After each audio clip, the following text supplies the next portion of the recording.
Hello guys, mayong hapon. Ang himuon nato karon ay magsipi ta og saging. So ganyan lang mga ka-farm ha.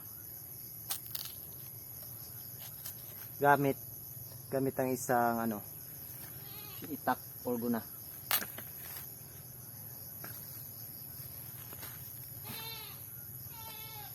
Matulis kasi dito or mata, saan tatawag dyan? Height. Oh, basta.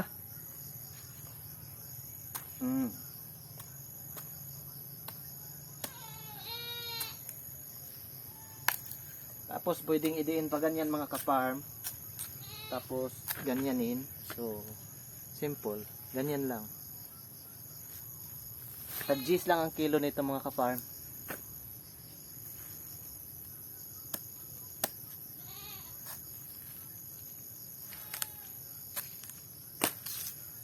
Mabuti may tatlong bulig.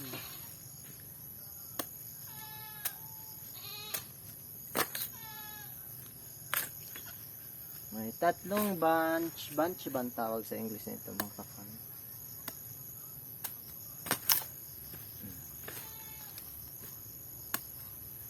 Tapos sukatin na lang natin to. Oo.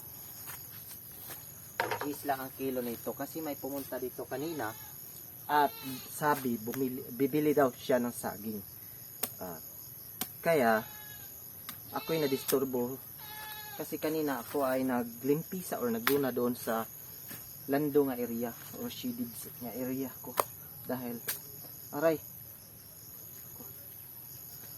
dahil walang init. Allergy pa naman ako sa mainit na panahon. Ganyan lang mga ka-farm ha. Very simple. Sinabi ko na sa inyo mga ka-farm, kailangan marami tayong tanim. Marami tayong tanim sa bukid mga ka-farm dahil kung may pumunta dito na bibili, so bibili ng saging, meron tayong saging. Bibili ng tawag dyan, gabi, meron tayong gabi, kamuti. Gawin nating integrated yung farm natin. O mixed farming na lang. Mixed farming. Dapat maraming commodity. Dapat bilang isang farmer mga ka-farm, kailangan at least may 5 na commodity tayo mga ka-farm dahil alam nyo, hindi lang tayo maging rice alone lang. So single commodity kasi alam nyo mga ka-farm, pabalik-balik at paulit-ulit ko talaga sa inyong sinasabi kung sakali ay mag-failure yung isang commodity, paano na ang pagbalik? Paano na yung ang laki nito mga ka-farm? So at least meron na tayong pang bili ng kapi, sukal, asin sa mga basic needs natin mga ka-farm. So meron na. Lalo na sa panahon ngayon, nagmahal yung bigas. Yung 25 kilos dito sa amin mga ka-farm is nasa 1,300 na mga ka-farm. So kailangan kakain tayo ng ibang uri ng pagkain tulad ng saging, gabi, kamuti, yan.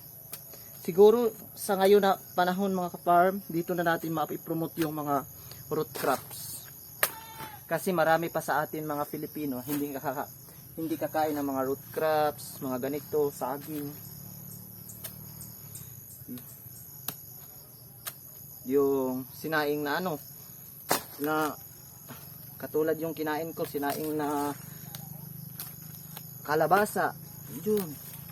Hindi problema, maraming kalabasa mga ka-farm. Pwede naman yun gawing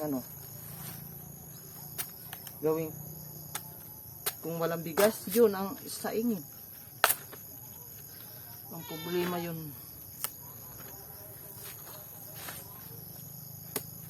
Ang kalaban talaga dito kapag magtatanim tayo nito, mga ka-farm, yung bunchy top, yung sakit, or muko, or bugtok, or basta mga ganyan. Pero, kung hindi kayo matatakot sa ganyang sakit, hindi naman palagi talagang may sakit ng saging. May bugtok, mga ganyan. Ang importante yung hindi ka tamadin. Hindi ka tamarin na pagkatao. Yun. Aray. Alam niyo mga ka-farm, kung tamarin ka na pagkatao ay kailangan magsisit ka. Araw-araw dapat kailangan mayroon kang maitanim na kahit isang puno lang. Sa either balanghoy, gabi, saging, kamutis, syaro.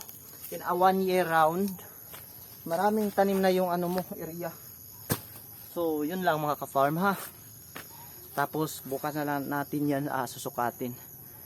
Timbangin or ansang tawag dyan. Dahil ako ay iikot pa sa ano. Bilhin ko man itong sepi dito. Iikot pa ako sa palayan. Yun lang lahat mga ka-farm. Hindi na makita. Hindi na makita mga ka-farm. Yun lahat. Aray. Nasangit. Oh. Yun. Ang tansya ko niyan ay parang abot siguro yan ng siguro 30 kilos. I think. So yun lang. Thank you so much for watching.